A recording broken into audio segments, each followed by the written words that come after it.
Bienvenue pour un nouveau cours de bio. Dans cette vidéo, nous allons nous intéresser aux xénobiotiques. Un xénobiotique est une molécule toxique pour l'organisme, même à très faible concentration. Les xénobiotiques ne sont pas produits par l'organisme. Xénobiotique signifie littéralement « étrangère à la vie ». On les oppose aux biomolécules, les molécules du vivant.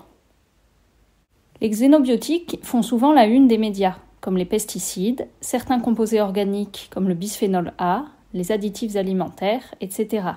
La liste est longue malheureusement.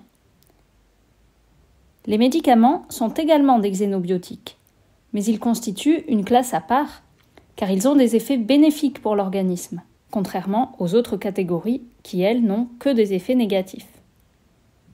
Dans le cas des médicaments, il est très important de respecter la posologie, c'est-à-dire la dose et les modalités d'administration, afin de minimiser leur toxicité. Les xénobiotiques peuvent rentrer dans l'organisme par différentes voies. Certains pénètrent à travers la peau, c'est la voie cutanée. Ils diffusent depuis les couches superficielles de l'épiderme jusqu'au vaisseau sanguin et se retrouvent ainsi dans la circulation générale. C'est pour cela qu'il faut être particulièrement vigilant quant à la composition des produits cosmétiques que l'on applique quotidiennement sur sa peau.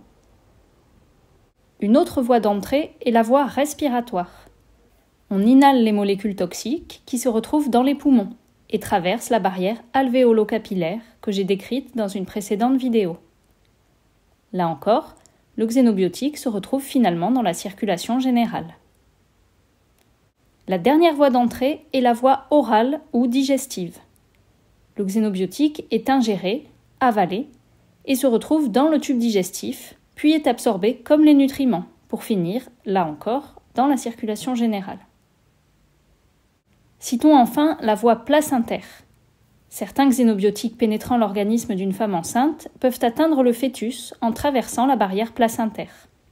L'exposition aux xénobiotiques pendant la grossesse est donc particulièrement dangereux car certains peuvent provoquer des anomalies de développement embryonnaire. Une fois dans le sang, les xénobiotiques sont distribués aux différents organes. Ils subissent alors des modifications chimiques, principalement au niveau du foie. On parle de métabolisme des xénobiotiques ou encore de biotransformation. Certaines de ces modifications ont pour but de rendre les xénobiotiques moins toxiques pour l'organisme. Il s'agit des réactions de détoxification. Citons parmi les enzymes catalysant ces différentes réactions les cytochromes P450. D'autres réactions ultérieures facilitent ensuite leur élimination. En effet, idéalement, les xénobiotiques doivent être rejetés le plus rapidement possible à l'extérieur de l'organisme. Ils sont principalement éliminés dans l'urine, les selles ou l'air expiré, et plus minoritairement par les autres sécrétions du corps comme la sueur, la salive, les larmes ou encore le lait maternel. Malheureusement, certains xénobiotiques sont stockés dans l'organisme. Par exemple, l'iode s'accumule dans la thyroïde, le plomb dans les os, et plus généralement, les xénobiotiques lipophiles restent dans le tissu adipeux. Décrivons pour terminer quelques exemples de conséquences de l'exposition aux xénobiotiques. Le paracétamol, médicament antalgique et antipyrétique utilisé contre les douleurs et la fièvre, peut induire une toxicité pour le foie ou hépatotoxicité en cas de surdosage. En effet, il est métabolisé au niveau du foie en APKI, qui s'accumule dans cet organe en cas de surconsommation de paracétamol. Cette molécule toxique entraîne alors des lésions hépatiques. La surconsommation de paracétamol est d'ailleurs la première cause d'hospitalisation pour insuffisance hépatique aiguë en Europe et aux États-Unis. Il existe heureusement un antidote, la N-acétylcystéine, disponible sans ordonnance en pharmacie. D'autres xénobiotiques peuvent avoir des effets neurotoxiques, reprotoxiques, c'est-à-dire qu'ils causent des problèmes de fertilité. D'autres peuvent être cancérogènes ou encore tératogènes qui provoquent des malformations fœtales. En résumé, l'exposition de l'organisme aux xénobiotiques peut conduire à leur absorption par voie respiratoire, cutanée ou digestives.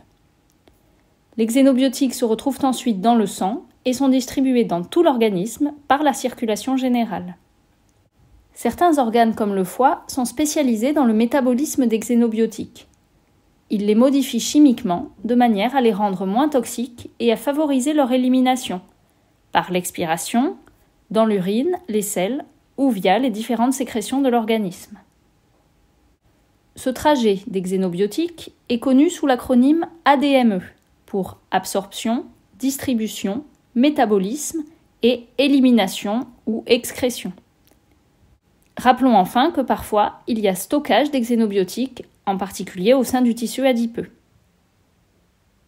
Les effets néfastes des xénobiotiques sur l'organisme sont d'autant plus importants que la dose et la durée d'exposition sont élevées. Il faut donc essayer au maximum de limiter les contacts avec ces molécules toxiques. Merci de votre attention. N'oubliez pas de liker cette vidéo si elle vous a plu, de commenter et de vous abonner. À bientôt pour un nouveau cours de bio.